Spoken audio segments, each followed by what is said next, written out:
Yuna walked through the long halls of the Galactic Council building. Her footsteps made small sounds on the metal floor. She carried a data pad with Earth's monthly report. The other aliens barely looked at her as she passed. "Another human," said a tall blue creature to his friend. "Why do they even let them speak here?" Yuna kept walking. She had heard worse things before. As Earth's representative, she dealt with this treatment every day. The galaxy saw humans as the newest and weakest species. They had only joined the galactic community 50 years ago. Most aliens thought humans were good for nothing except hard work and mining. The council chamber was huge. Hundreds of different alien species sat in floating chairs. Some had tentacles, others had 4 arms, and a few looked like walking trees. They all had one thing in common. They looked down on humans. "Earth Representative Yuna," called the council leader, a creature that looked like a giant insect. "Present your report." Yuna stepped forward. "Earth has completed all mining quotas for this month. Our workers have extracted the required minerals from 12 asteroid fields. We have also— Yes, yes, the leader waved a claw. "Humans are good at digging. Is there anything else?" "We would like to request permission to study the ancient ruins on Kepler 442b, Yuna said. "Our scientists believe—" Loud laughter filled the chamber. The aliens found this very funny. "Humans want to study ancient ruins?" said a reptile-like creature. "You barely invented space travel. What could you possibly understand about the Elder? Races?" More laughter. Yuna felt her face turn red, but she stayed calm. "We have some theories about the artifacts found there." "Theories," snorted the insect leader. "Save your theories for your dirt planet. The ruins are too important for human hands." Request denied. Yuna nodded and stepped back. She was used to this. Every request was denied. Every idea was laughed at. The galaxy treated humans like children who could not understand grown-up things. Far away on a mining station near Jupiter, Minho fixed a broken gravity generator. The alien supervisor, a creature with 6 eyes, watched him work. "Faster, human," the supervisor clicked. "This should not take so long." Minho did not answer. He reached into the machine and touched a few parts. The generator hummed to life perfectly. The supervisor looked surprised. "How did you fix it so quickly?" the alien asked. Minho shrugged. "Just felt like the right thing to do." This happened often.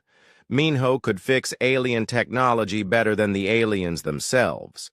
He never understood why. His hands seemed to know exactly what to touch and how to move. The aliens called it luck. Minho called it strange. Other human workers moved around the station like ghosts. They did their jobs quietly and went to their small rooms to sleep.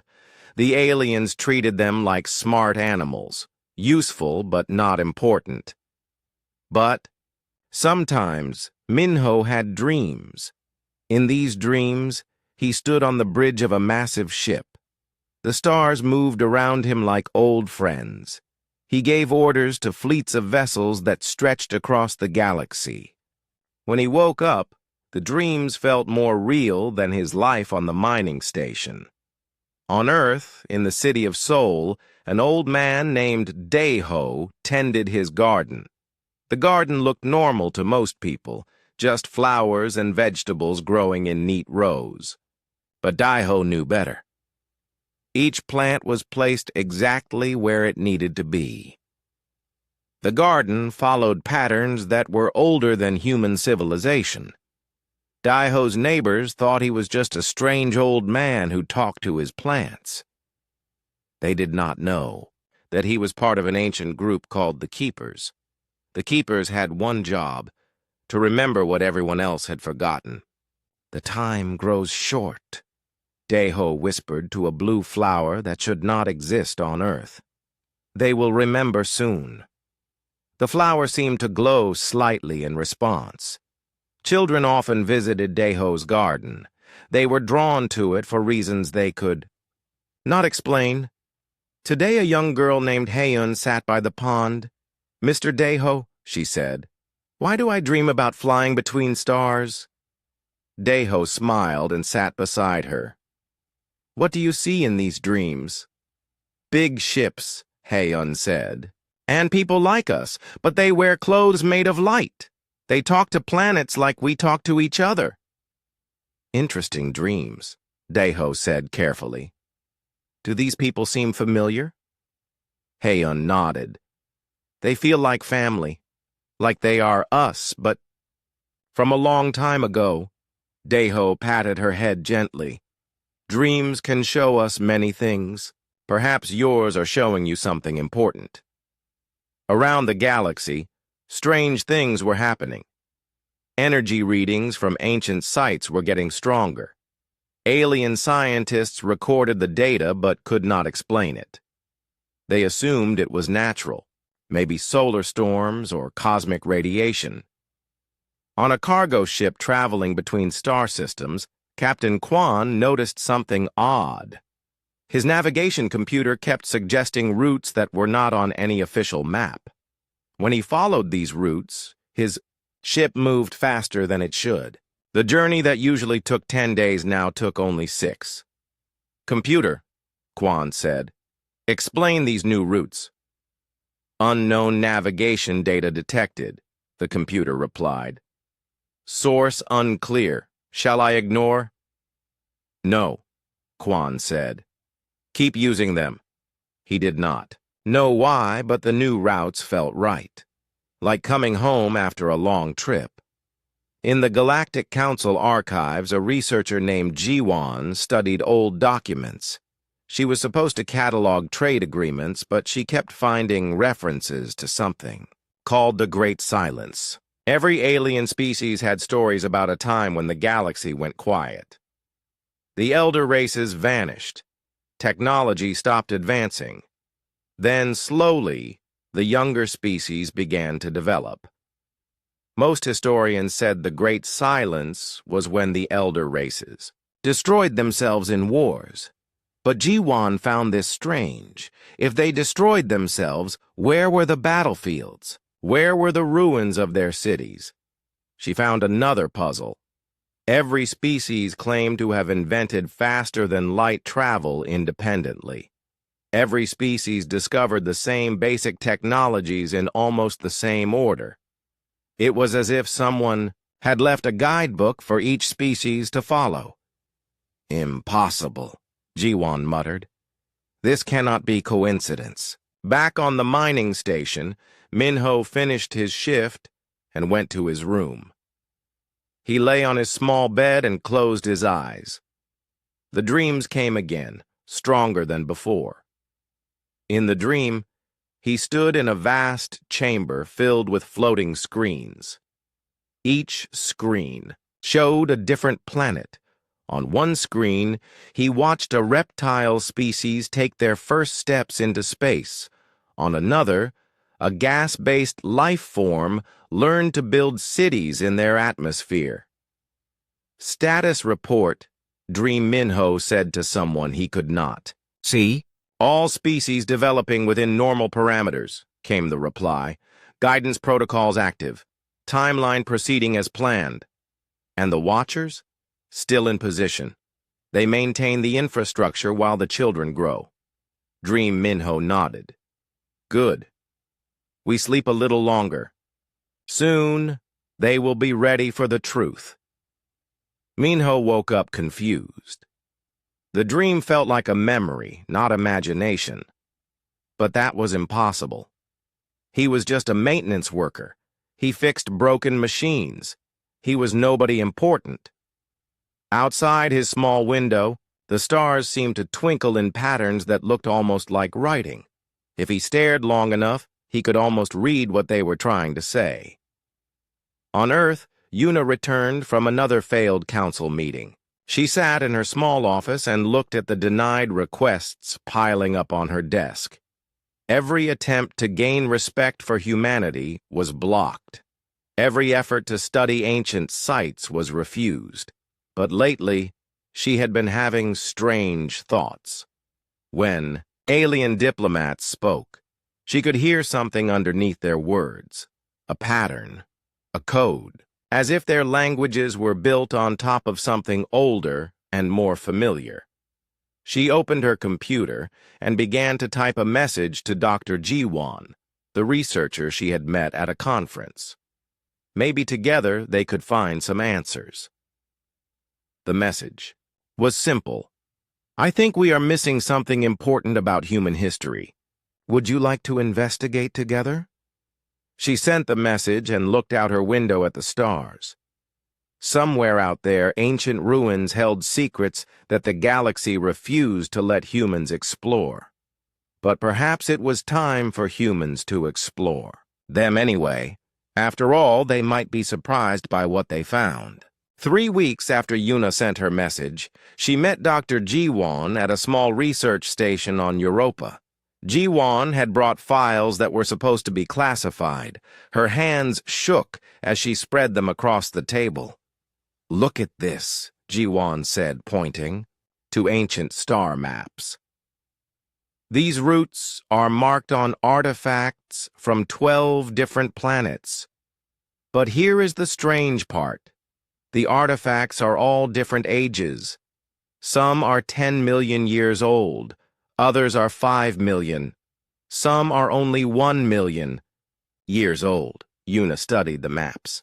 They all show the same paths through space. Exactly. It is like someone was updating the same map for millions of years. But who could live that long? Yuna picked up another file. It showed strange symbols found in ruins across the galaxy. These symbols, they look familiar somehow. That is what I thought too, Jiwon said. I have been having dreams about them. Dreams where I understand what they mean. On the mining station, Minho's dreams were getting stronger. Last night, he had dreamed of standing in a room filled with sleeping humans. Thousands of them lay in crystal chambers, their faces peaceful. A voice in the dream had said, "The awakening will begin soon." When Minho woke up, he found himself standing in the station's main computer room. He had no memory of walking there. His hand was touching the central processing unit, and the computer was running faster than it ever had before. "What are you doing here?" demanded his supervisor, the six-eyed alien. I thought I heard something wrong with the computer," Minho said. The supervisor checked the systems. Everything was running perfectly. Better than perfectly. "Well, whatever you did, do not do it again. Humans are not allowed in here." But as the supervisor left, Minho noticed something. When he touched the computer, he could feel it thinking. He could sense its thoughts like they were his own thoughts.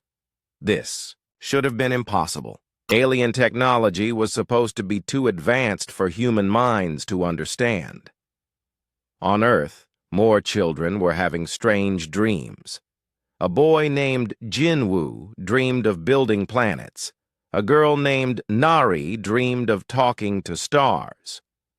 Their parents worried about them, but the children said the dreams felt like memories. Daeho visited these children and their families. He told the parents that their children were gifted. He did not tell them the real truth, that the children were starting to remember who they really were. "Mr. Daeho," young Haeyun asked during one of their garden visits, "why do grown-ups forget things that children remember?" "Sometimes," Daeho said carefully, "grown-ups forget things on purpose, to protect themselves, or to protect others. But forgetting can be bad too," Haeyun said. "If you forget who you are, how do you know what to do?" Daeho smiled sadly. "That is a very wise question." Captain Kwan's ship was now traveling routes that did not officially exist. When other ship captains asked him about his fast delivery times, he could not explain. The navigation computer simply knew where to go. One day, as Kwan approached a space station, his ship's computer spoke to him in a voice he had never heard before. "Captain," the computer said, "would you like to access advanced navigation protocols?" "What? Advanced protocols?" Kwan asked. "Protocols that have been dormant for 1.2 million years. Your biological signature has authorized access." Kwan stared at the screen. "My biological signature?" "Confirmed. Human genetic markers match progenitor database. Welcome home, keeper of the ways." Before Kwan could ask more questions, the computer returned to its normal voice. It acted like nothing had happened, but now Kwan knew his ship was more than it appeared to be. Back on Europa, Yuna and Ji-won made a shocking discovery. Hidden in the classified files were reports about Earth's archaeology sites. The reports showed that many of Earth's ancient structures were much older than anyone claimed. "According to this," Ji-won said, "the pyramids in Egypt are not 4,000 years old. They are 4 million years old. The technology used to build them was beyond anything early humans should have possessed." "Why hide this information?" Yuna asked. "Look at who wrote the report." Ji-won pointed to the signature. "Dr. Marcus Webb, Earth's first contact specialist. He was the one who negotiated humanity's entry into the galactic community." Yuna read. The note attached to the report: "Recommend concealing true age of human artifacts. Galaxy not ready for this information. Suggest maintaining current timeline of human development." "He lied about our own history," Yuna whispered. "Or maybe he was protecting us," Ji-won said. "What if the galaxy would react badly to learning that humans are older than they appear?" They found more files. Reports about strange energy signatures from human colonies. Notes about human workers who fixed alien technology in impossible ways. Observations about human children who seemed to understand concepts they had never been taught. "There is a pattern here," Yuna said. "It is like humans are pretending to be primitive. But why would we do that?"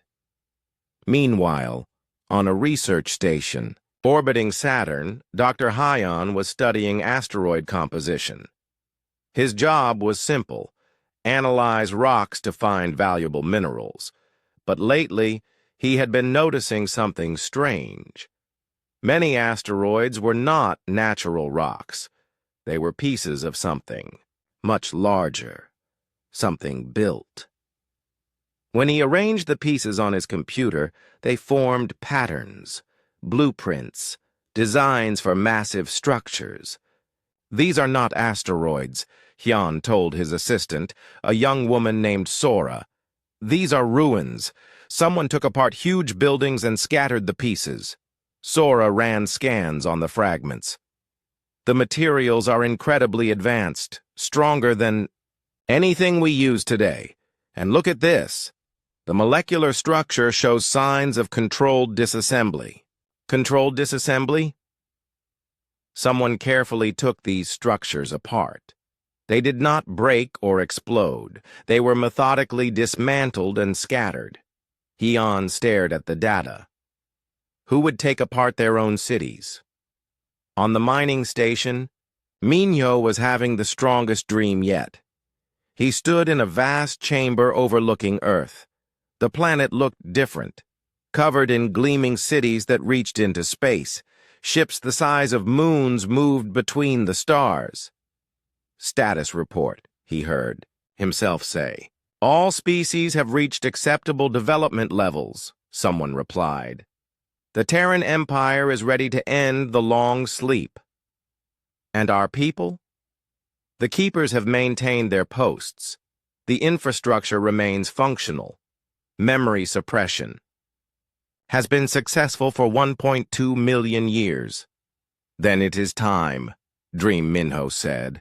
Begin the awakening sequence. When Minho woke up, he was not in his bed. He was standing in the station's communication center. The radio was active, sending a signal into deep space. The signal was complex, too complex for human technology to generate. But somehow, Minho understood it perfectly. The signal was a wake-up call. All across the galaxy, humans began to have the same dream that night. They dreamed of vast fleets and impossible cities. They dreamed of tending to the galaxy like a garden. They dreamed of younger species growing and learning under their careful guidance.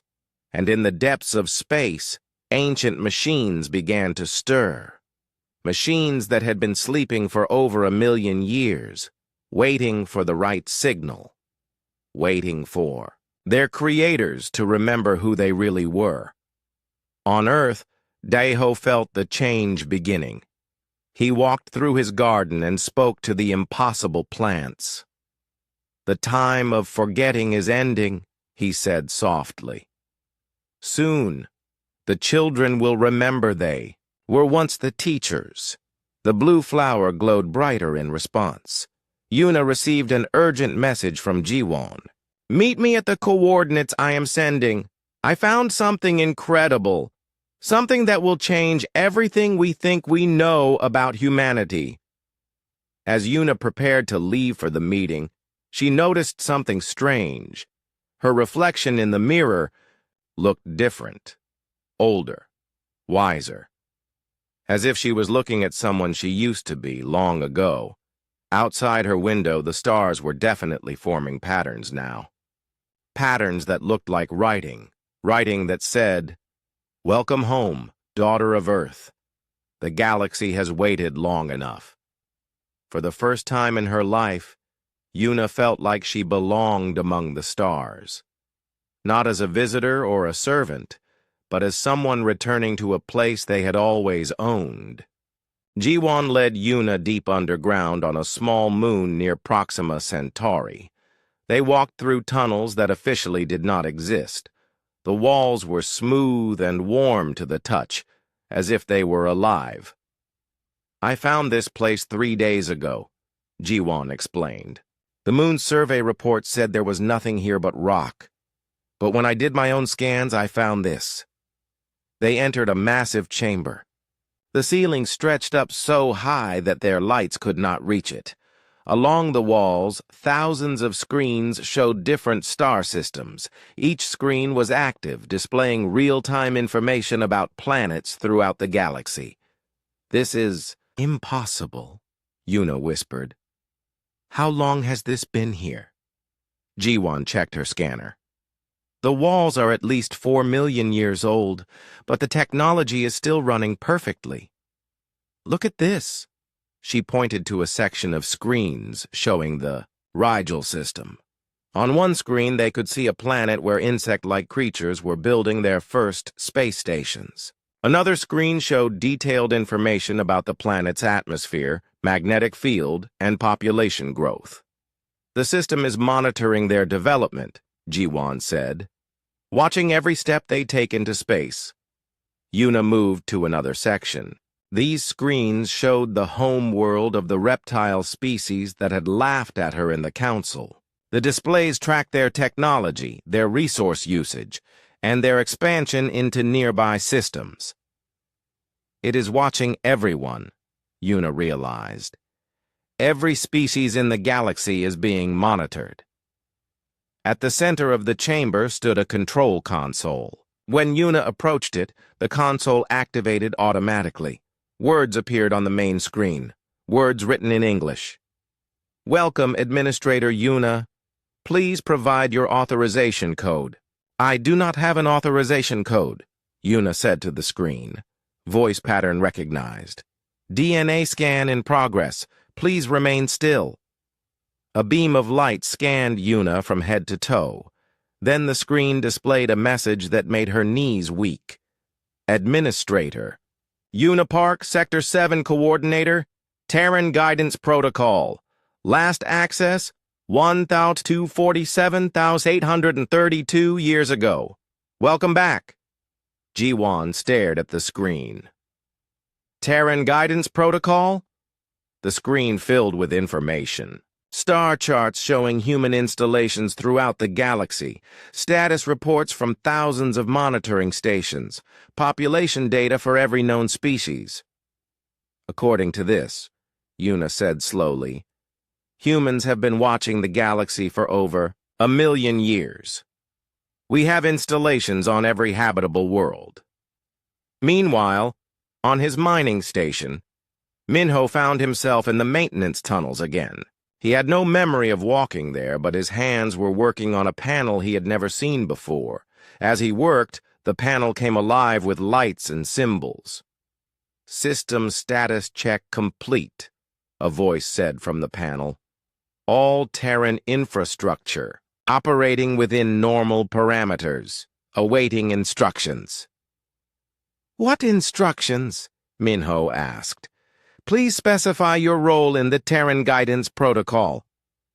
Minho did not know what to say, but somehow words came out of his mouth that he did not remember. Thinking. Infrastructure Specialist Minho Kim, Deep Space Maintenance Division. Status report. Welcome back, Specialist Kim. You have been offline for 1,247,832 years. All systems have maintained themselves as programmed. The younger species have developed according to the planned timeline. The panel showed a map of the solar system, but this map was different from any Minho had seen before.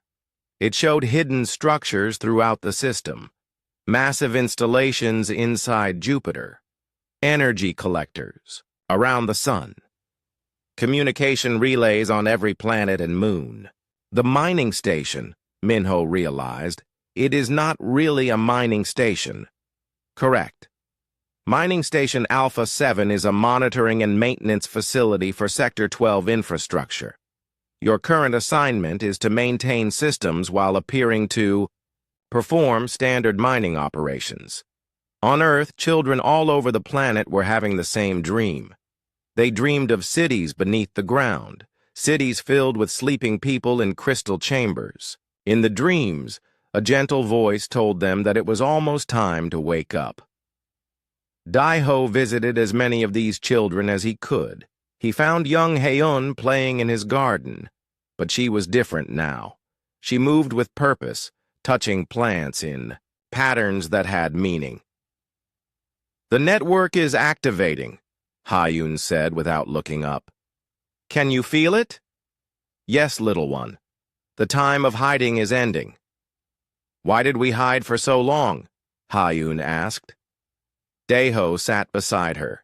"Because the galaxy needed to grow up without us watching too closely. Children learn better when they think they are discovering things on their own." "But we were always watching, were not we?" "Always," Daiho confirmed. "We never left. We just became invisible." In the research station orbiting Saturn, Dr. Haeun made a breakthrough. He had been studying the asteroid fragments for weeks. Now he understood what they were. "Sora," he called to his assistant, "these are not just building fragments, they are pieces of a Dyson sphere." Sora looked at the data. "A what?" "A sphere, built around a star to collect its energy. But this one was enormous. It surrounded not just one star, but an entire star cluster. And it was not destroyed. It was carefully disassembled." "Why would anyone take apart something so massive?" Haeun stared at the reconstruction on his screen.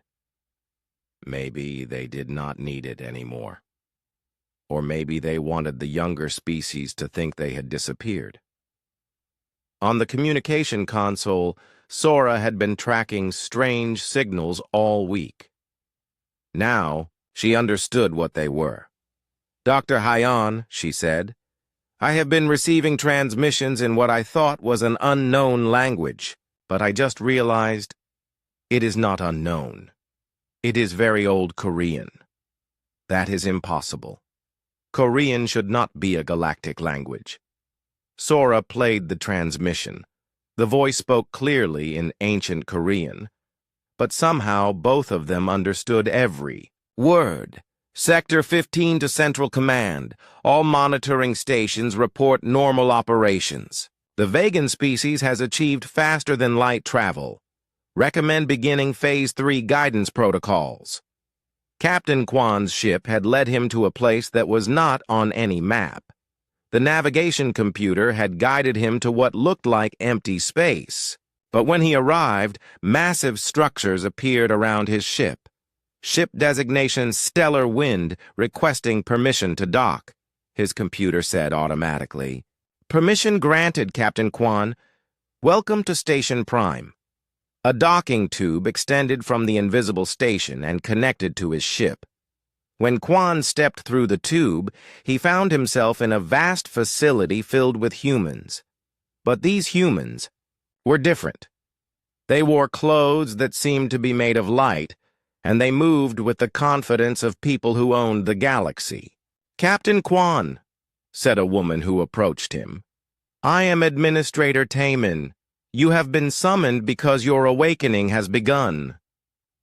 My awakening? You are remembering who you really are. Come, let me show you. She led him to a viewing platform that looked out over a massive fleet of ships. Thousands of vessels hung in space, each one larger than any ship Kwan had ever seen. This is the reserve fleet, Taemin explained. We have stations like this throughout the galaxy. Hidden, but ready for what?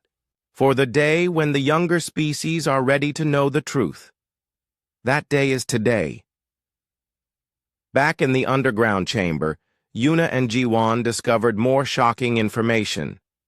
The monitoring system showed that every major technological advancement by alien species had been subtly guided. When species developed dangerous weapons, mysterious accidents would limit their destructive power. When they faced extinction events, natural phenomena would save them. We have been gardeners, Yuna said in amazement. The entire galaxy is our garden, and every species is a plant we have been tending. But why? Jiwon asked. Why hide? Why pretend to be primitive? The answer came from the central computer. The Terran Guidance Protocol was designed to allow younger species to develop independence and confidence. Direct rule would have made them dependent. Hidden guidance allowed them to believe in their own achievements while protecting them from catastrophic mistakes. And now?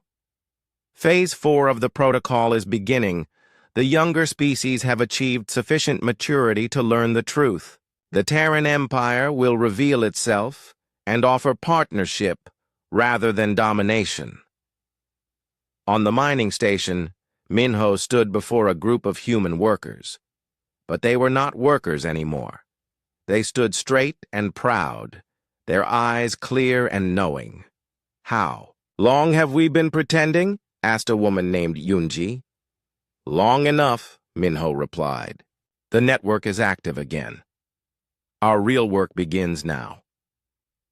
Around them, the mining station transformed. Walls slid away to reveal advanced technology. The asteroid they had been mining opened like a flower, showing the massive computer systems hidden inside.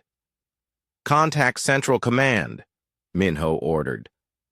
Tell them Sector 12 is ready for Phase 4. Throughout the galaxy, similar scenes were playing out. Human workers were remembering their true roles.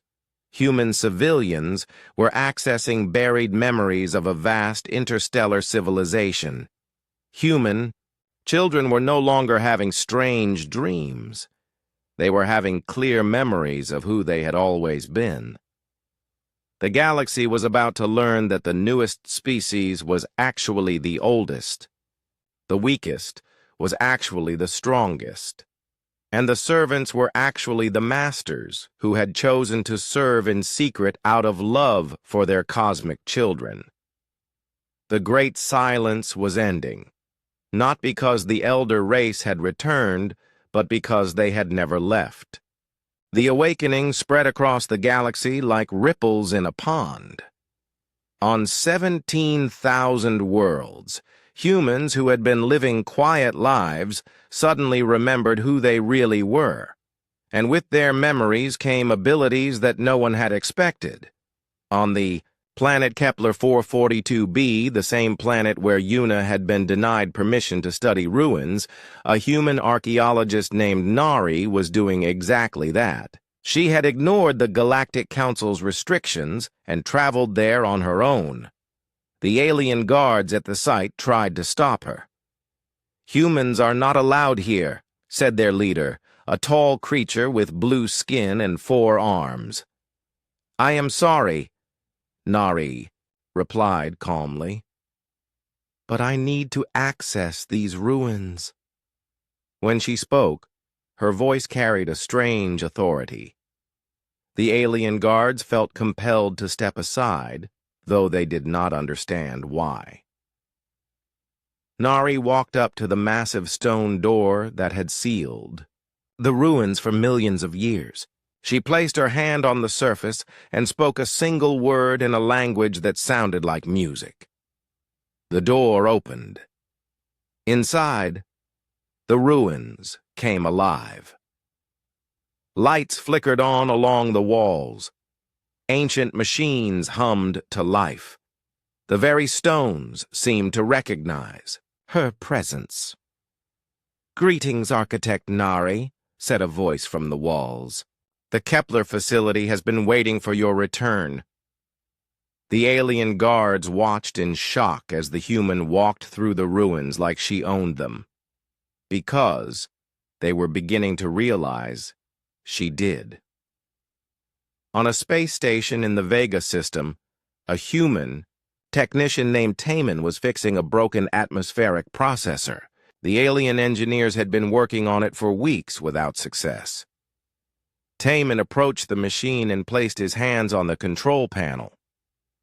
"What are you doing?" demanded the chief engineer, a reptile-like creature. "Humans are not qualified to work on advanced systems."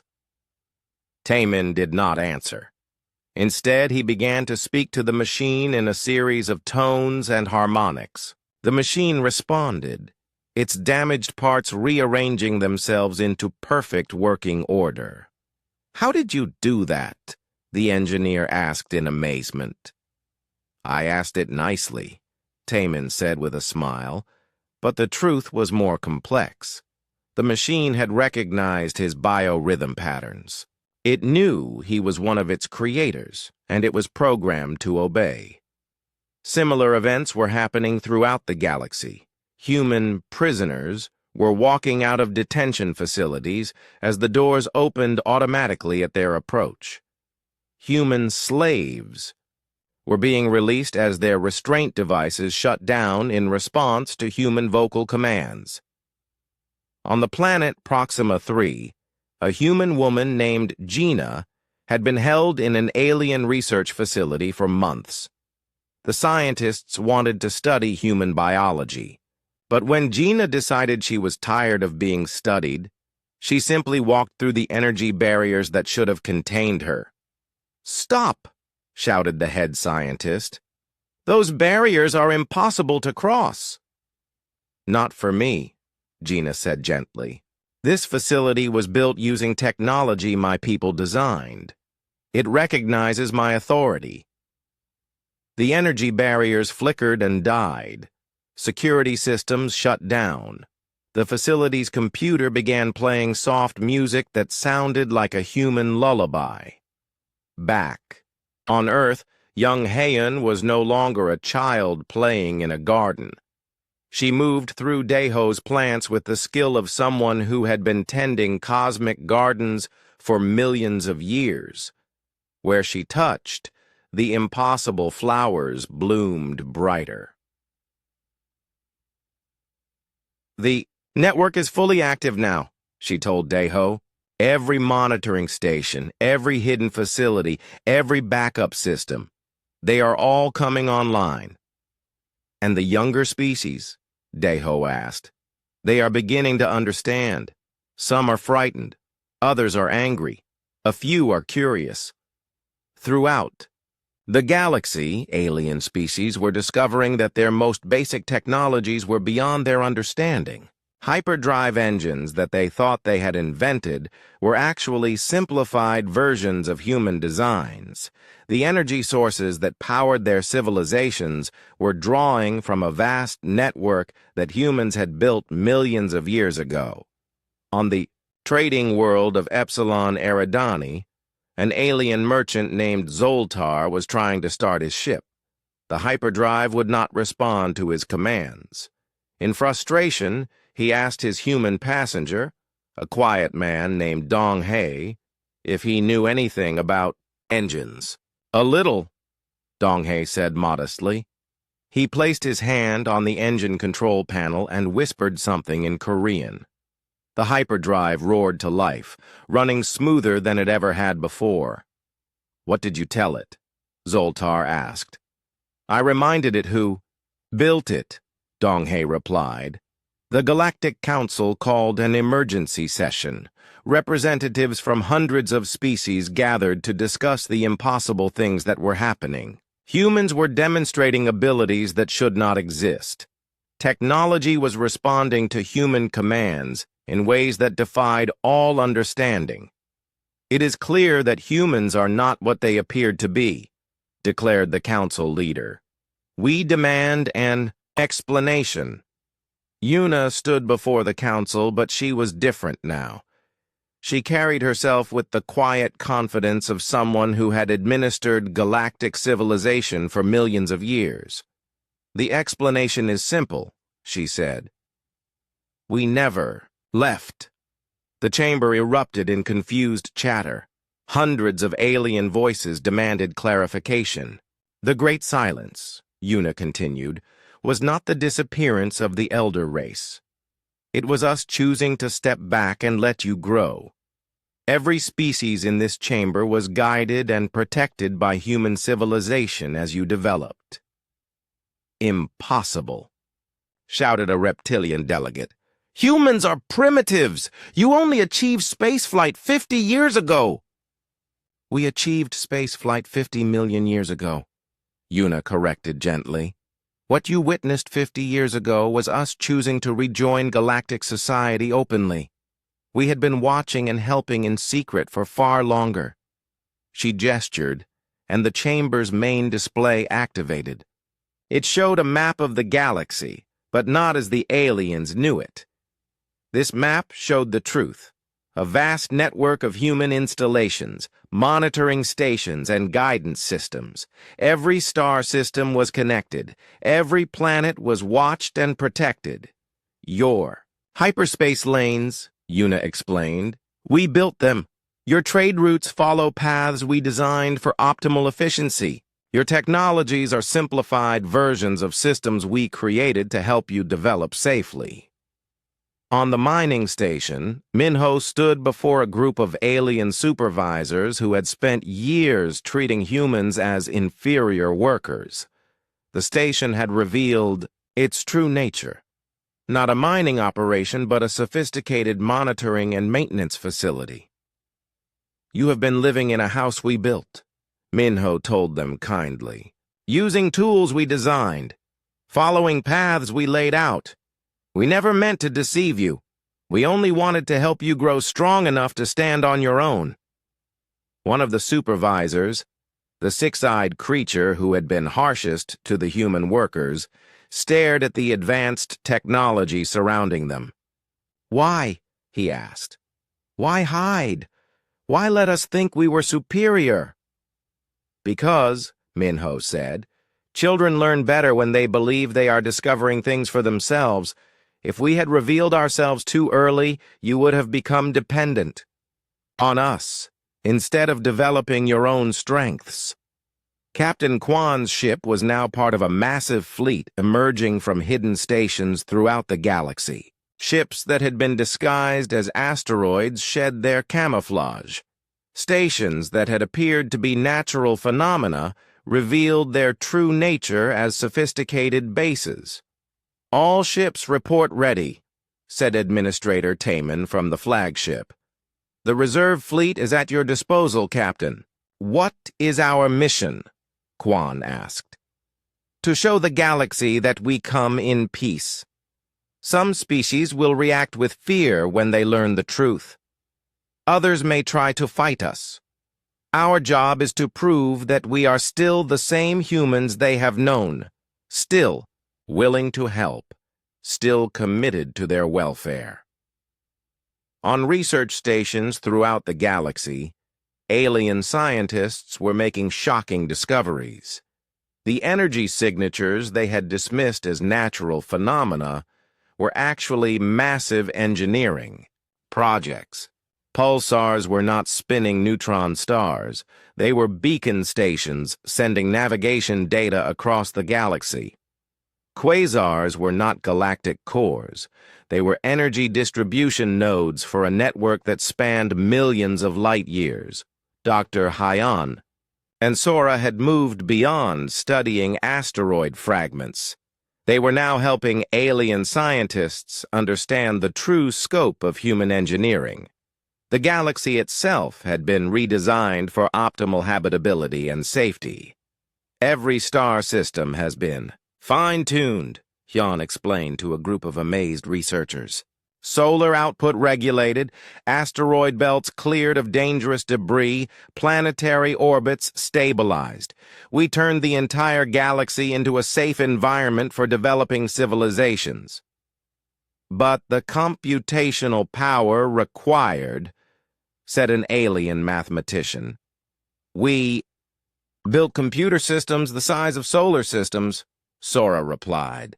They have been running in the background for millions of years, making tiny adjustments to keep everything stable. On worlds throughout the galaxy, human teachers were revealing knowledge that their alien students had never suspected existed. Children who had been struggling with basic concepts suddenly understood advanced physics when humans explained it to them. Donghae, who had been working as a simple freight loader, now stood before a classroom of alien engineering students. The reason your hyperdrive equations seem so elegant, he told them, is because they are simplified versions of more complex formulas. We designed them to be discoverable by young civilizations at the right stage of development. You mean, we did not really invent hyperdrive? Asked a student. You discovered the simplified version we left for you to find, Donghae said kindly. That discovery required intelligence, creativity, and hard work. The emergency session of the Galactic Council had been going on for 3 days. Representatives from every major species demanded answers, explanations, and above all, reassurance that their worlds were still their own. This changes everything, declared Ambassador Veltar of the Centauri Federation. If humans built our hyperdrive technology, do we actually own anything? Are our achievements real? More importantly, added Counselor Zexahai from the Rigel Consortium, what do they want now that they have revealed themselves? The council chamber buzzed with fear and anger. Some species called for immediate military action. Others suggested trying to negotiate. A few simply sat in stunned silence, trying to understand how completely their view of the galaxy had changed. Yuna stood at the center of it all, patient and calm. She had been answering questions for hours, but the alien seemed more frightened with each answer. You claim you have been helping us, said the reptilian delegate who had mocked her weeks earlier. But helping implies we needed help. Were we really so weak that we required constant guidance? Not weak, Yuna replied. Young. Every species goes through the same stages of development. We simply made sure you had safe environments to grow in and tools appropriate to your level of advancement. Tools you could take away at any time, observed a crystalline being from the outer rim. Tools that respond to your commands rather than ours.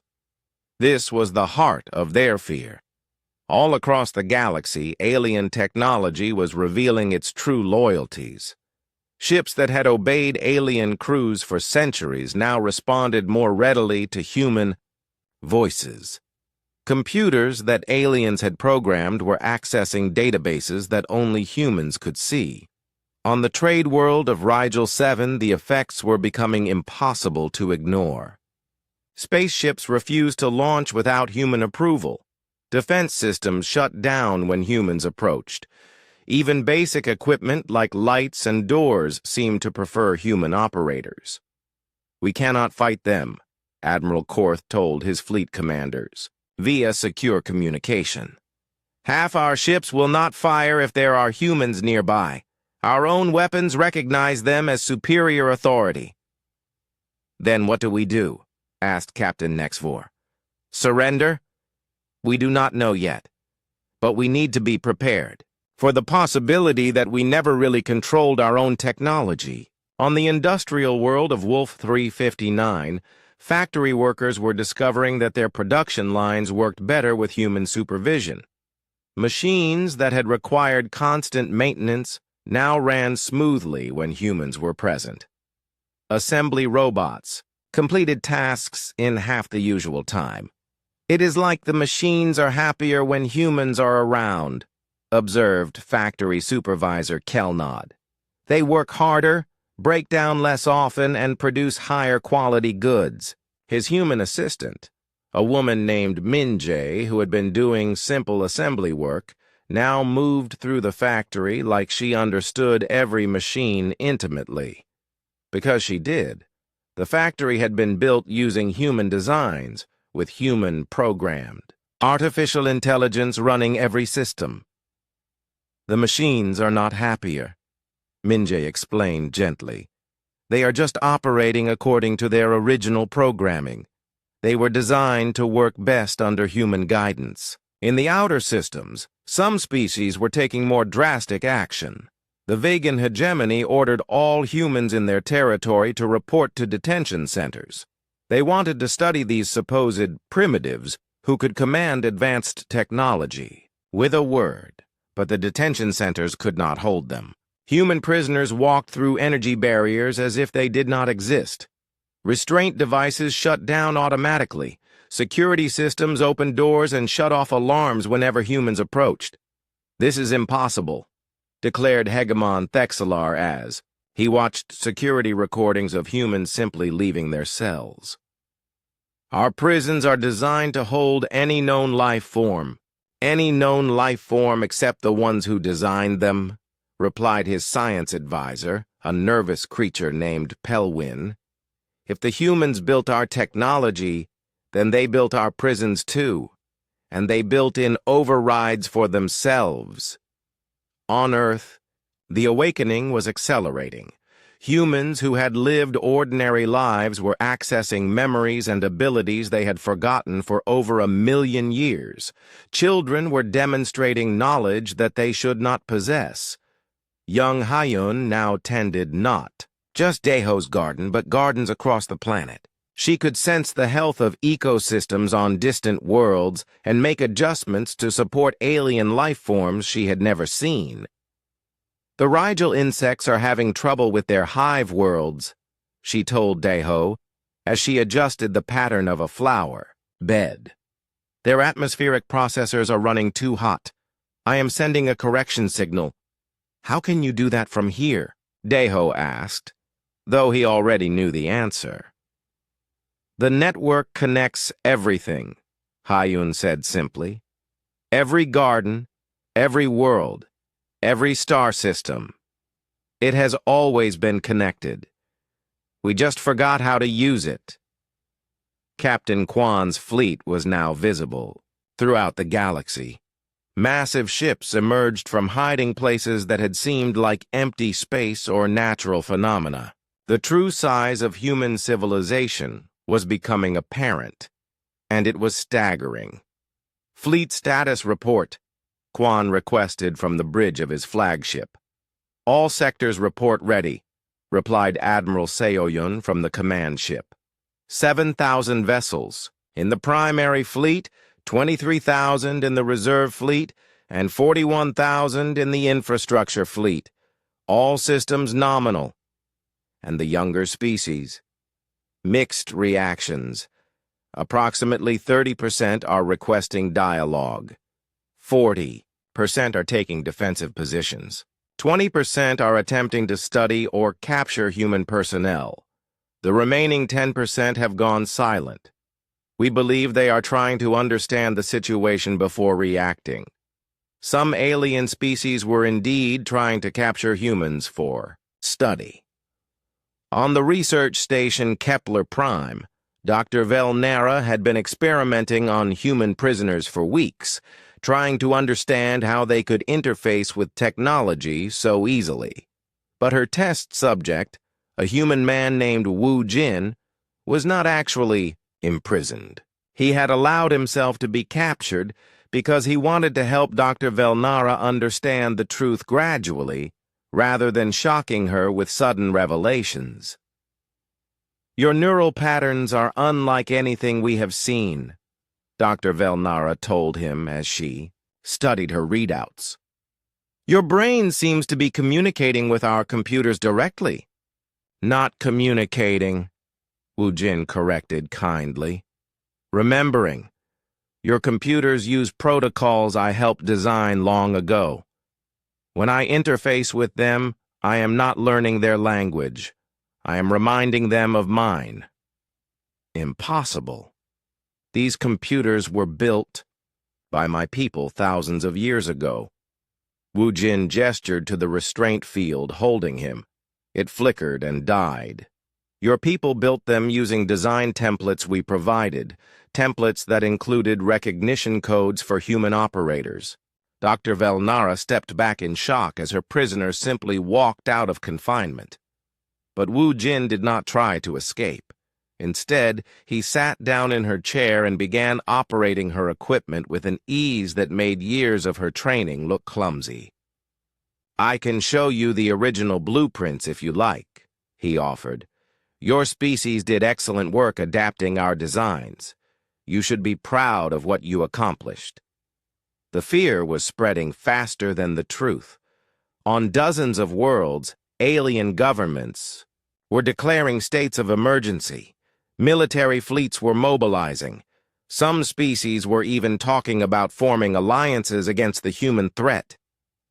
"We have been living in their house this entire time," declared General Rothkar of the Centauri Defense Force. "They could shut down our entire civilization with a thought." "Have they shown any hostile intentions?" asked his aide. "No, but that makes it worse. They are being patient with us, like adults dealing with children who have discovered something they should not have. What happens when their patience runs out?" The irony was not lost on human observers. Throughout the galaxy, the species that had treated humans as inferior for 50 years were now terrified of human superiority.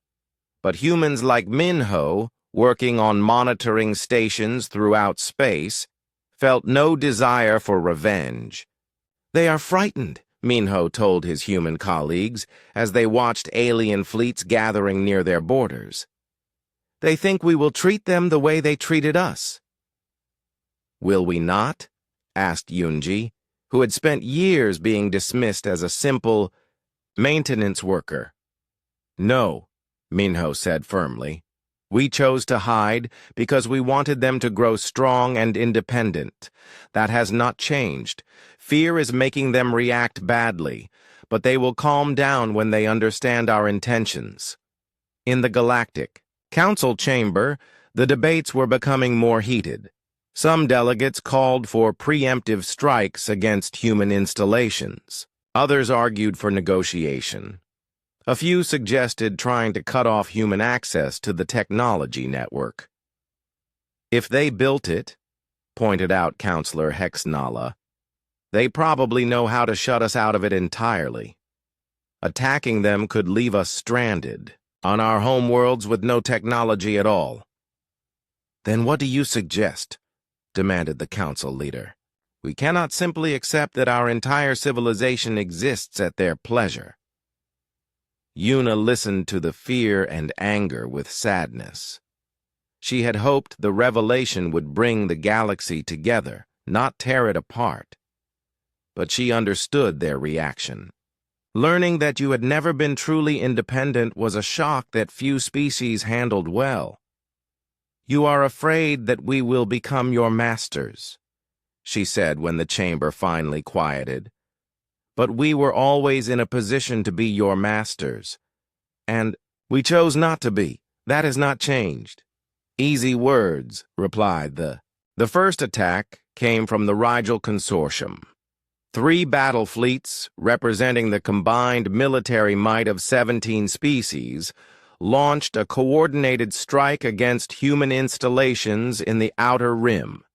They had chosen their target carefully, a small monitoring station that appeared to be defended by only a handful of humans.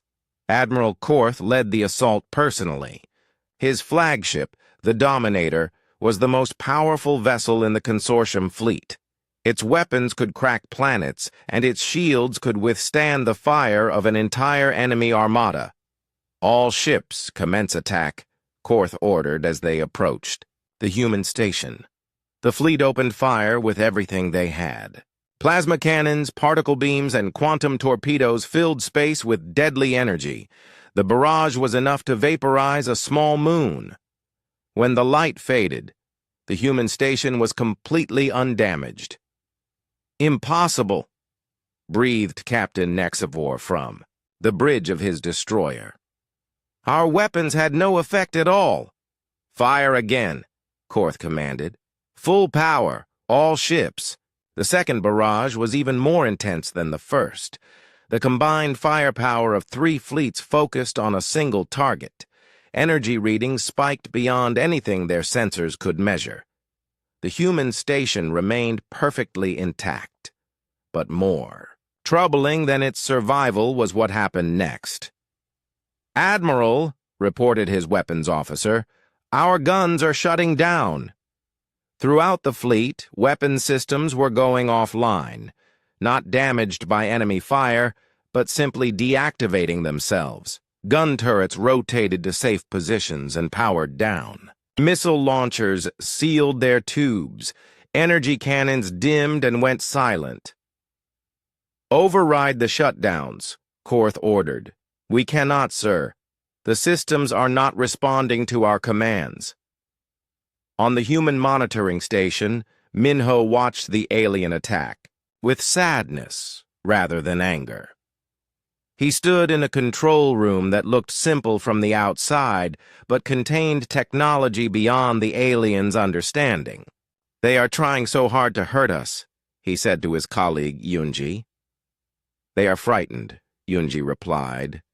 "Fear makes people do foolish things." Minho activated the station's communication array. His voice was transmitted to every ship in the attacking fleet. "Admiral Korth, this is Monitor Station Omega-7. Please stand down your weapons. We do not wish to harm you."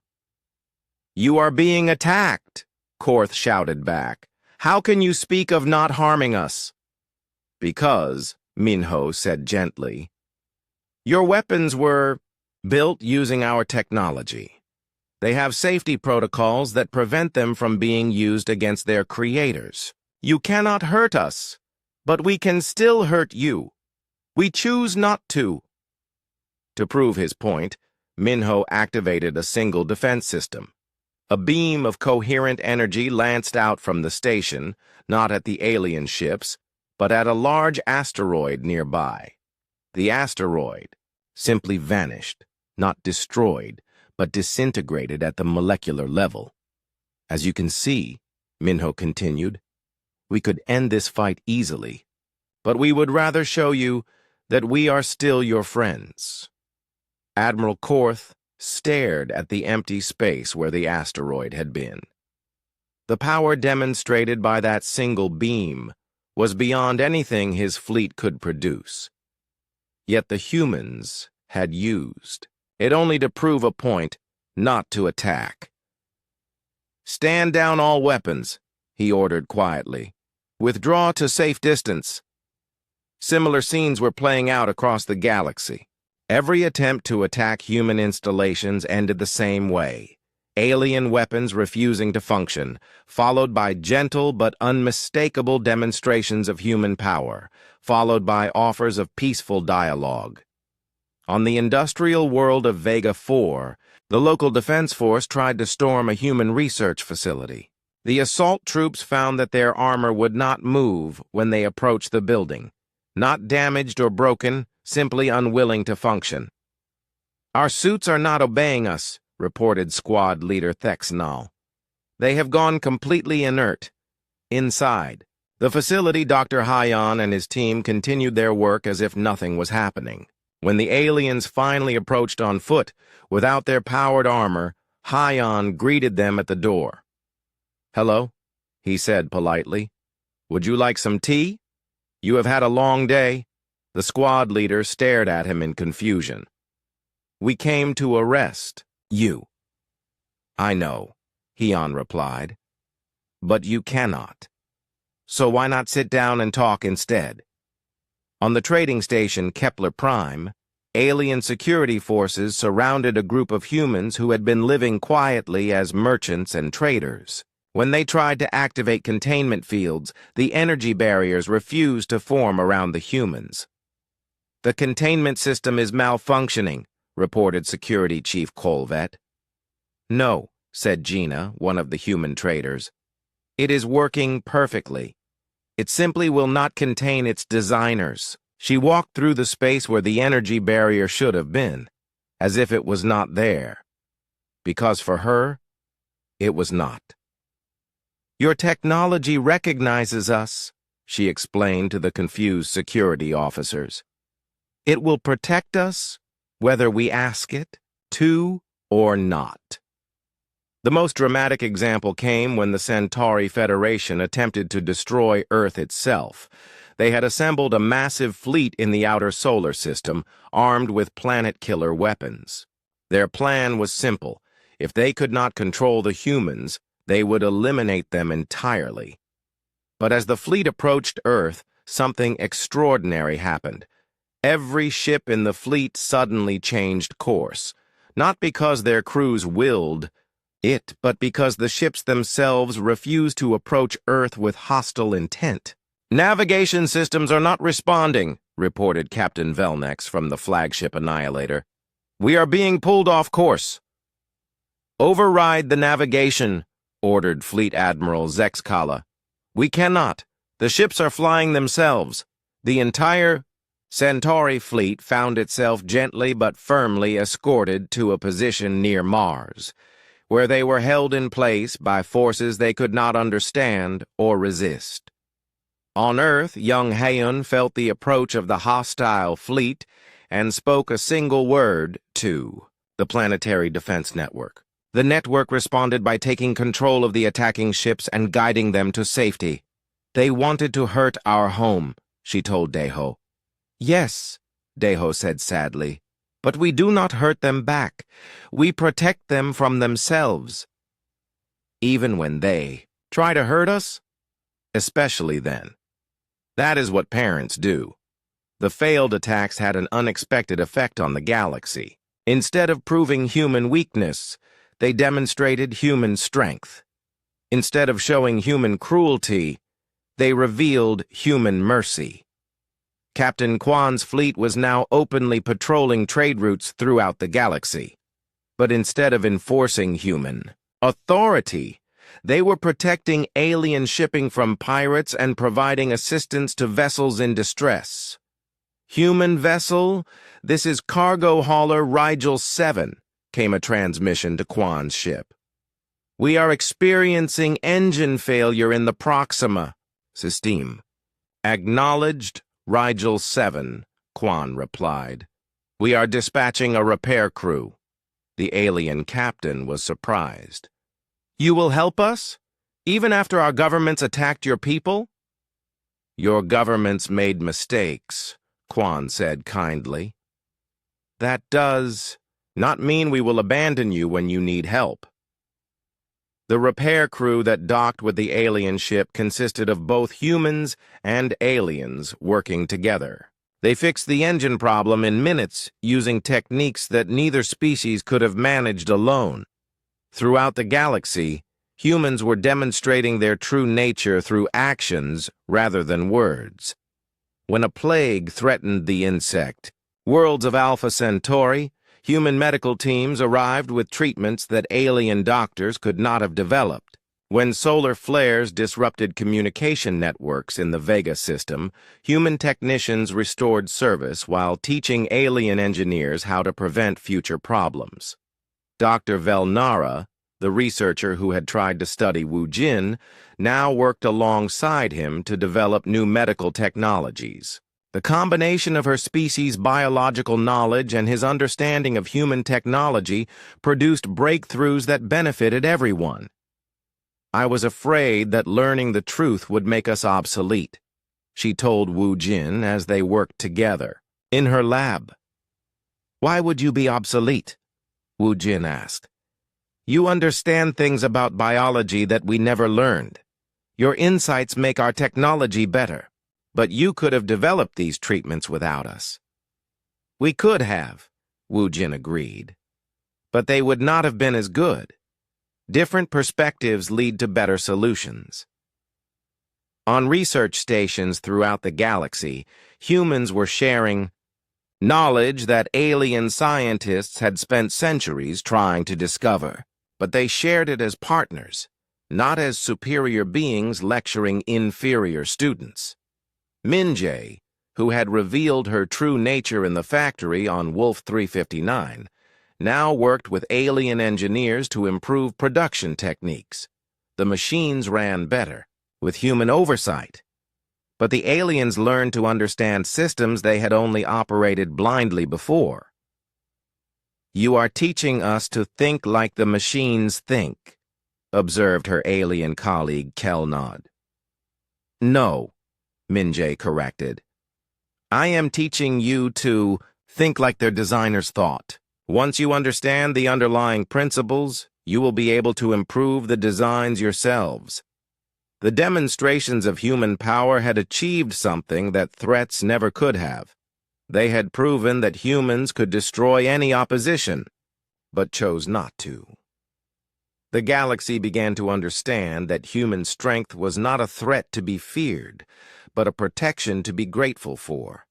Ships that had tried to attack human installations now requested human escorts for dangerous journeys. Worlds that had expelled human residents now invited them back as honored guests. Species that had demanded human submission now asked for human partnership. The fear was not completely gone. Some alien leaders still worried about human dominance, but the evidence was becoming. 6 months after the failed attacks, representatives from every major species gathered on a neutral space station for the most important conference in galactic history. The station itself was a wonder, built jointly by humans and aliens working. Together it demonstrated what cooperation could achieve. Yuna stood before the assembled delegates, but she was no longer alone. Beside her were the awakened humans who had once hidden among alien societies as workers, traders, and researchers. Minho wore the simple uniform of an infrastructure specialist. Gina dressed in the robes of a medical researcher. Captain Quan represented the human fleet. Together they embodied the gentle strength that humanity had revealed. We have gathered to discuss the future of our galaxy, Yuna began. For over 1,000,000 years we have maintained the fiction that humans were the youngest species. That fiction served its purpose. You have grown strong and independent. Now we must decide how to move forward together. The delegates listened in tense silence. Some still struggled with fear. Others remained angry about the deception. But most were simply confused about what humans actually wanted. You could rule us, said Ambassador Veltar of the Centauri Federation. Your technology is clearly superior. Your knowledge spans the galaxy. Why offer us a choice at all? Because, Una replied, we learned long ago that ruling others diminishes both the ruler and the ruled. We want partners, not subjects. She activated a holographic display that showed the galaxy as it truly was. A vast network of human installations supporting millions of alien worlds. We offer you 3 paths, she continued. First, we can return to hidden guidance. We will fade back into the background, and you can continue believing you developed independently. Second, we can work together openly as equals, sharing knowledge and responsibilities. Third, we can transfer full control of our technology to you and withdraw entirely from galactic affairs. The chamber erupted in surprised chatter. No one had expected the third option.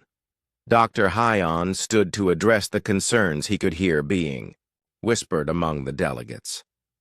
The third option is real, he said.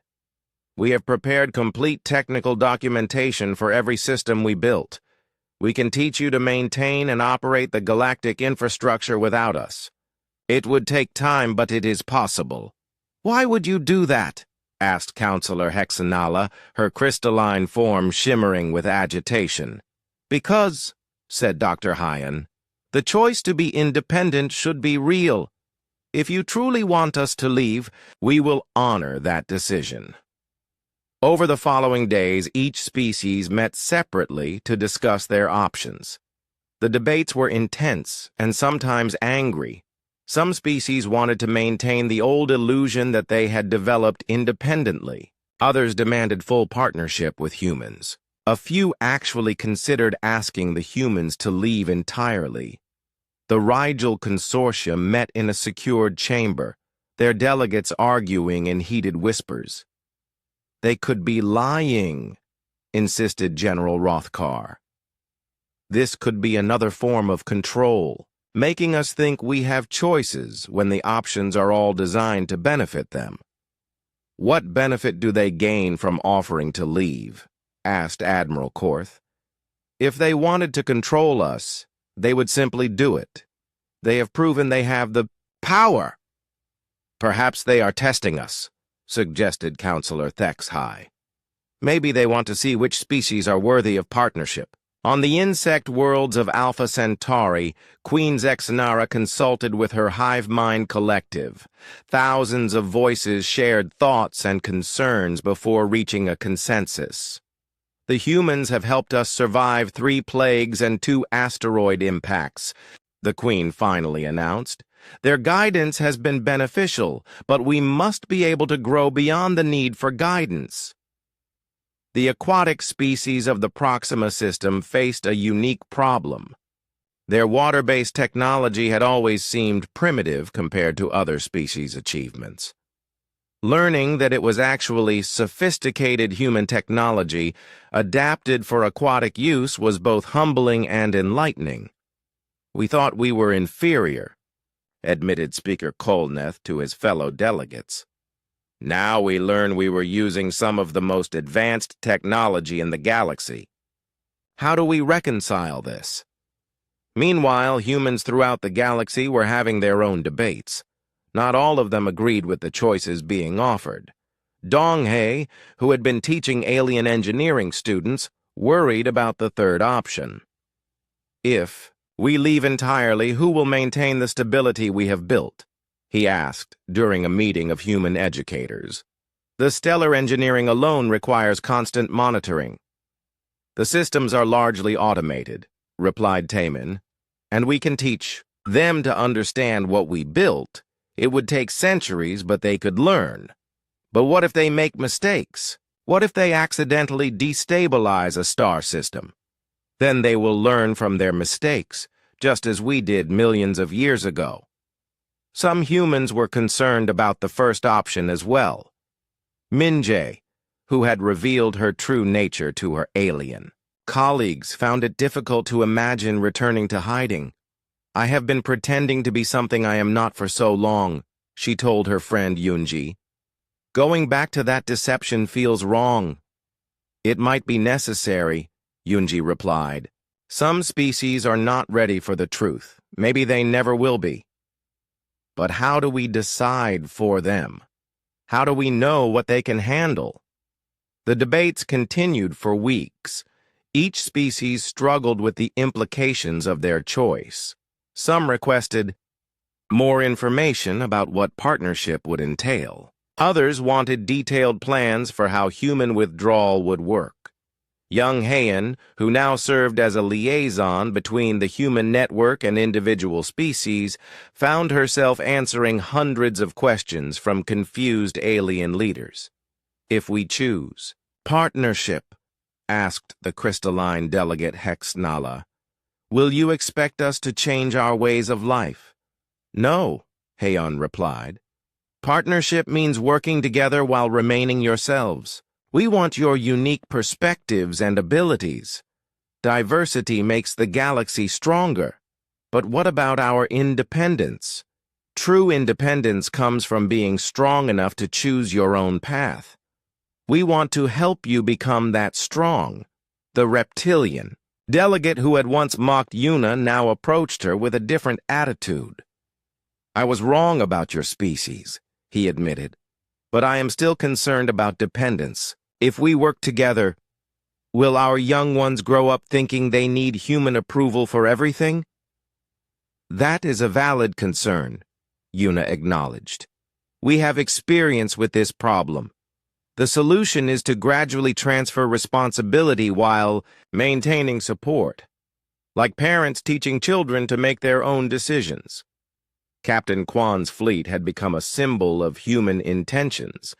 They continued their patrols, helping anyone who needed assistance regardless of that species' position in the debates. When pirates attacked a Vegan cargo convoy, human ships responded immediately, even though the Vegan government had voted for human withdrawal. Why help us? Asked the Vegan captain after his ship was saved. Our leaders want you to leave. Your leaders get to choose your species' relationship with us, Kwan replied. But anyone in danger gets our help. That is not negotiable. As the conference continued, patterns began to emerge. Younger species tended to favor continued guidance, feeling they still had much to learn. Older species were more likely to want partnership or independence, confident in their ability to handle responsibility. But there were surprises. The ancient crystalline beings, one of the oldest species in the galaxy, requested continued hidden guidance. We have grown comfortable with your protection, admitted their representative. Open partnership would require us to change too much. Meanwhile, the relatively young insect species of Rigel demanded full partnership. We want to understand everything, declared their queen. We want to learn to build our own galactic networks and help guide future species. Some species chose differently for different aspects of their relationship with humanity. The aquatic Proximans wanted full independence for their internal affairs, but continued cooperation for space exploration. The gaseous beings of the Vega Nebula requested open partnership for technology, but hidden guidance for cultural development. Dr. Velnara, who now worked closely with human medical teams, made an important observation. Perhaps the choice does not have to be permanent, she suggested during one of the open sessions. Could species change their relationship with humanity as they grow and develop? This idea sparked new discussions. What if the relationship could evolve? What if species could move from guidance to partnership to independence as they became ready? Wu Jin, her research partner, supported the concept. We originally planned for relationships to change over time, he said. The hidden guidance was always meant to be temporary. Partnership is a natural next step, and independence is the ultimate goal for any mature species. The debates were not just about the future. They also revealed how the past deception had affected different species in different ways. Some felt betrayed that their achievements were not entirely their own. Others felt grateful that they had been protected during their vulnerable development. A few felt confused about their true capabilities now that they knew their technology was based on human designs. "We need time to understand ourselves," said the delegate from Wolf 359. "For centuries we have believed we were innovative engineers. Now we learn we were copying designs. Who are we really?" Minho, who had worked on Wolf 359 for years, offered perspective. "You are the same people you always." 5 years had passed since the Great Conference, and the galaxy had settled into its new reality. The choices made by each species had been honored, creating a complex web of relationships that was more beautiful than anyone had imagined. Yuna now served as the first human chancellor of the reformed Galactic Council. The council chamber had been rebuilt to accommodate the new reality. Humans and aliens sat together as equals, making decisions that affected the entire galaxy. "Today we discuss the expansion proposal," Yuna announced to the assembled delegates.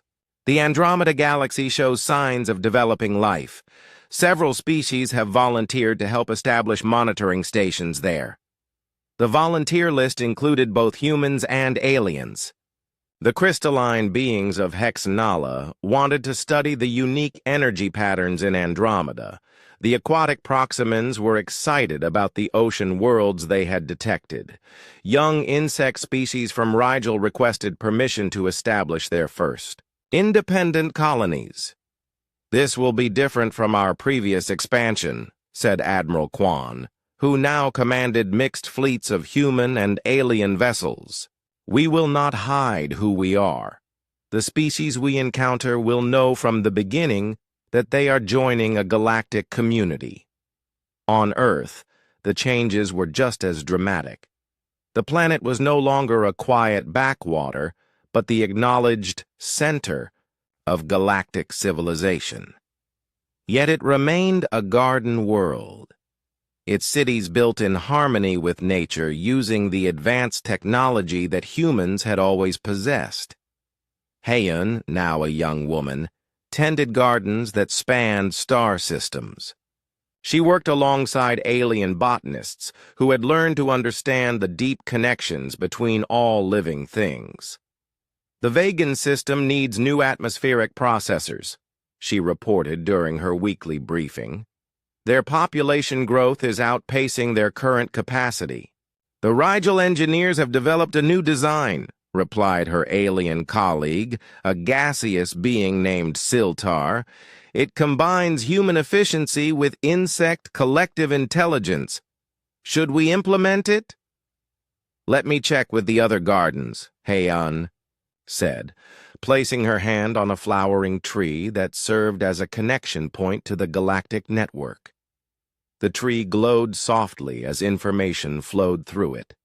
In seconds, Heian had consulted with gardeners throughout the galaxy and received approval for the new design. This was how the galaxy worked now, humans and aliens collaborating as partners, each contributing their unique strengths to solve common problems. On the mining station where Minho had first awakened to his true nature, he now worked openly as an infrastructure coordinator. His team included engineers from 12 different species, all working together to maintain the vast network that kept the galaxy functioning. "The hyperspace beacon in Sector 15 is showing stress fractures," reported Donghae, who had joined Minho's team after leaving his teaching position. "The Centauri engineers think they can reinforce it," said Yunji, reading from her tablet. "But they want to try a new crystalline matrix design." "Let them experiment," Minho decided. "If it works, we can upgrade all the beacons. If it fails, we still have the original human design as backup." This attitude of encouraging innovation while maintaining safety nets had become standard throughout the galaxy. Species were free to improve on human designs, knowing that failure would not lead to catastrophe. Dr. Hyon and Sora now ran a joint research institute where human and alien scientists worked side by side. Their latest project was mapping the energy flows between galaxies, preparing for humanity's greatest expansion yet. The preliminary data from Andromeda is fascinating, Sora reported to a mixed audience of researchers. The energy patterns suggest at least 40 star systems with developing civilizations. How advanced are they? Asked Dr. Velnara, who had become one of the galaxy's leading experts on biological diversity. Mostly pre-space flight, Hyon replied, but a few show signs of early space exploration. We will need to be careful about how we approach them. The approach would be different this time. Instead of hiding and guiding from the shadows, the galactic community would reveal itself gradually, allowing new species to choose their level of involvement. Captain Kwan's fleet had become the model for this new approach. As they explored beyond the galaxy's edge, they encountered primitive species with honesty and openness. First contact protocols are simple now, Kwan explained to his mixed crew of humans and aliens. We tell them who we are, where we come from, and what we can offer. No deception, no hidden agendas. The results had been encouraging. Young civilizations, when approached openly, were more likely to accept help and less likely to develop the fears and resentments that had plagued the galaxy during the awakening. On worlds throughout the galaxy, children of all species played, together in gardens that combined the best of every civilization. Human children learned patience from crystalline beings who thought in geological time. Alien children learned creativity from humans who had spent millions of years solving cosmic puzzles. In Seoul, Daiho's garden had become a pilgrimage site for beings from across the galaxy. The old man, now openly acknowledged as one of the keepers, shared the wisdom of ages with visitors who came seeking understanding. "Mr. Daiho," asked a young vegan visitor, "why did humans choose to hide for so long?" "Because," Daiho replied, tending to a flower that existed in 7 dimensions simultaneously, "sometimes the greatest gift you can give someone is the chance to discover their own strength." The garden around them bloomed with impossible beauty. Plants from 1,000 worlds growing together in perfect harmony. It was a living symbol of what the galaxy had become. Not everyone had chosen the same relationship with humanity. Some species still preferred hidden guidance, and humans honored that choice. A few had requested complete independence and were slowly learning to maintain their own technology, but most had chosen various forms of partnership. The Rigel insects had become humanity's closest collaborators, their collective intelligence combining beautifully with human intuition to solve complex problems. The crystalline beings served as the galaxy's memory keepers, storing knowledge in forms that would last for millions of years. The aquatic species had become master terraformers, creating water worlds throughout the galaxy. "We have become something new," observed Gina during a medical conference that included healers from 30 different species. Not human ruling over aliens, or aliens copying humans, but something that has never existed before, a truly cooperative galactic civilization. The evidence was everywhere, technologies that no single species could have developed alone, art that combined aesthetic, principles from dozens of different cultures, music that spanned frequencies only some species could hear, but all could appreciate in their own way. Young Wu Jin, now an adult researcher, made a discovery that symbolized this new era. While studying ancient human archives, he found records of the original decision to enter the long sleep. "Listen to this," he told his colleagues, reading from a million-year-old document. "We choose to sleep so our children can grow. We choose to forget so they can remember themselves. When they are ready, we will wake and learn together what none of us could discover alone." "They knew," whispered Dr. Velnara. "Even 1,000,000 years ago, they knew this day would come." "Not just knew," Wu Jin corrected. "They planned for it. Everything that happened, the awakening, the revelation, the choices offered, it was all part of the original design." This realization led to a deeper understanding of human intentions. The deception had not been cruel, but compassionate. The hidden guidance had not been controlling, but nurturing. Even the fear and anger that followed the revelation had been anticipated and planned for. On the edge of the galaxy, humanity's greatest project was beginning. Working together with their alien partners, they were building gateways to other galaxies, not for conquest or expansion, but to bring the gift of cooperation to civilizations that had never known such harmony. "The Magellanic Clouds will be our first test," announced Chancellor Yuna during a session of the Reformed Council. "A small galaxy with 3 developing civilizations. We will approach them openly and offer them the choice to join our community." The vote was unanimous. Every species, regardless of their relationship with humanity, supported the expansion project. They had all learned that the galaxy was large enough for everyone to thrive. As construction began on the first intergalactic gateway, children from across the galaxy gathered to watch. They represented the future, beings who had grown up in a universe where cooperation was normal, where different species worked together naturally, where the strength of one was the strength of all. Heion, now a master gardener, stood with them and spoke the words that had become the galaxy's new motto. "We are the gardeners now," she said softly. "All of us, together. And the universe is our garden." Above them, stars that had been cold and distant became warm beacons of welcome. Each point of light represented worlds where beings of different species lived and worked together, where children learned from teachers who might breathe water or think with crystal matrices or communicate through pheromones. The galaxy had become what humanity had always dreamed it could be. Not an empire ruled by the strong, but a family united by love.